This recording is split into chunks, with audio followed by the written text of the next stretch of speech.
If your Belluscura XPLOR displays a Change Sieve Beds message, there's no need to worry.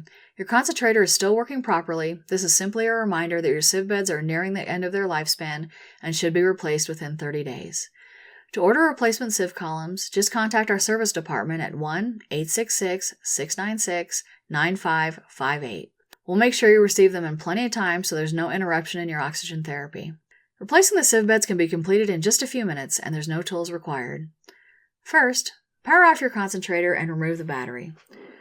Let the unit sit undisturbed for about 15 minutes. This allows any internal pressure to release, making the sieve columns easy to remove. Each column has a built-in handle. To release it, gently press the handle slightly toward the center of the unit.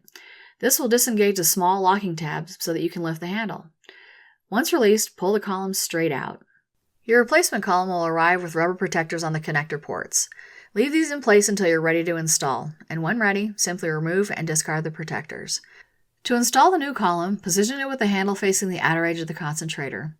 Align the guides on the column with the grooves inside the unit and slide straight in. Push gently until the column sits flush with the bottom of the concentrator and clicks smoothly into place. It should go in easily, never force it. Once the column is securely installed, reinsert the battery. Your concentrator is now ready to use as normal. If you have any questions or need assistance, our service team is here to help at 1-866-696-9558.